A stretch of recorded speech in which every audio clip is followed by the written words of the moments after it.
Ah, la douleur à l'épaule. Un sujet qui parle à beaucoup de monde, j'en suis sûre. Mais si une bonne partie de ce qu'on croyait savoir sur son traitement méritait d'être revue, aujourd'hui, on décortique une étude qui explore une approche différente, une approche très pratique. Alors, accrochez-vous bien, on estime que 30% des gens vont avoir mal à l'épaule au cours d'une année. C'est un chiffre énorme qui place cette douleur juste derrière le mal de dos en termes de fréquence. Et là, ça devient vraiment intéressant. Dans près d'un tiers de ces cas, 31% pour être précis, la douleur ne vient pas de n'importe où. Elle provient d'une articulation bien spécifique et souvent un peu négligée, l'articulation acromioclaviculaire ou l'ACG pour les intimes. Voilà le programme pour aujourd'hui. D'abord, on va cerner le problème et jeter un œil au traitement classique. Ensuite, on va plonger dans cette nouvelle approche, la thérapie manuelle, voir comment elle a été testée, quels ont été les résultats et surtout ce que ça change concrètement. Allez, on attaque la première partie. On va se concentrer sur cette fameuse articulation. C'est quoi exactement et pourquoi est-ce que c'est si souvent la coupable dans les douleurs d'épaule qui durent? Pour faire simple, l'ACJ, ce n'est pas juste un petit truc qui relie deux os. Non, c'est une vraie pièce maîtresse dans la mécanique de l'épaule. Celle qui permet à l'omoplate de bouger avec précision quand on utilise notre bras. Bref, elle est super importante pour la mobilité globale. Bon, maintenant, quand une douleur chronique s'installe à cet endroit, qu'est-ce qu'on propose en général? Eh bien, souvent, on sort l'artillerie lourde. Et ces options, elles ont des inconvénients assez importants. Regardez ça. D'un côté, la chirurgie. Les taux de complications peuvent grimper jusqu'à 74%. Et pour près d'un patient sur 3, les résultats à long terme sont décevants. De l'autre côté, les injections de corticoïdes. Le soulagement est souvent de courte durée et au final, plus de 70% des gens n'en tirent pas un bénéfice durable. Clairement, il y a besoin d'une autre solution, non? Et c'est là que ça devient passionnant. Face à ces traitements lourds, aux résultats mitigés, les chercheurs ont posé une question toute simple. Et s'il y avait une autre voie? Une approche moins risquée, plus pratique? C'est là qu'entre en scène la thérapie manuelle. Voilà la grande question. Est-ce qu'une thérapie manuelle, un traitement où on utilise ses mains, quelque chose de non invasif, pourrait apporter un soulagement qui dure, là où les autres méthodes peinent? L'idée est simple, mais elle pourrait tout changer. Ok, poser la question, c'est une chose. Mais pour y répondre sérieusement, il faut une méthode rigoureuse. Voyons un peu comment les chercheurs s'y sont pris pour que leur étude tienne la route. Le processus est assez simple à suivre, en 3 temps. D'abord, trouver les bons patients, ceux dont la douleur venait bien de l'ACJ.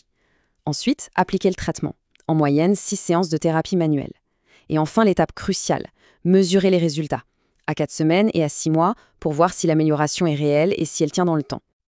Alors, qui étaient ces patients? Un petit groupe, 13 personnes. Mais ce qui est frappant, c'est la durée de leurs symptômes. La médiane est de 6 mois. Mais regardez l'étendue, de 2 mois à 240 mois. Ça fait 20 ans.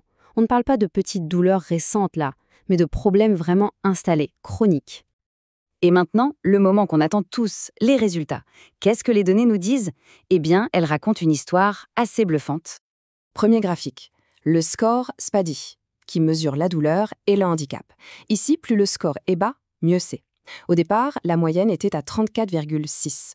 Et 6 mois plus tard, le score s'effondre à 4,8. C'est une chute vertigineuse. On se rapproche d'un état quasi normal. Deuxième indicateur, la fonction de l'épaule. Là, c'est le contraire. Plus le score est haut, mieux c'est. On part de 59,5 pour arriver à 92. Ça veut dire que non seulement la douleur a baissé, mais en plus, la capacité à se servir de son épaule au quotidien a explosé. Mais alors, où est-ce que les thérapeutes ont concentré leurs efforts? Regardez ça. 78%, donc la très grande majorité du traitement, a été appliqué directement sur l'articulation ACG. Ça confirme bien que le ciblage précis de cette zone était probablement la clé du succès. Les chiffres, c'est une chose, mais le ressenti des patients, c'est encore plus parlant. On leur a demandé de noter leur amélioration sur une échelle de -7 à +7. Eh bien, la moyenne à 6 mois était de +6,3. Ça correspond à une très nette amélioration. C'est un verdict extrêmement positif de leur part. Bon, on a des résultats qui sont, il faut le dire, assez impressionnants. Mais concrètement, qu'est-ce qu'on en retient? Qu'est-ce que ça change pour les personnes qui souffrent et pour les professionnels qui les soignent?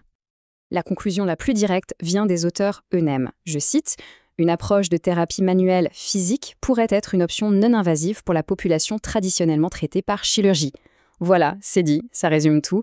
On a peut-être une alternative sérieuse, moins risquée et moins chère. Mais attention, restons prudents et rigoureux.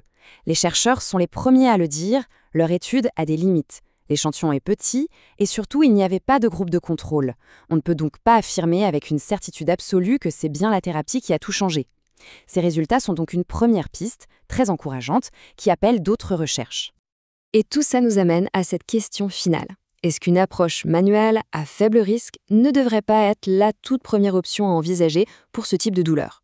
Face à des traitements lourds dont on a vu les limites, cette étude suggère qu'une voie plus simple et plus sûre pourrait bien être très efficace. De quoi réfléchir, n'est-ce pas ?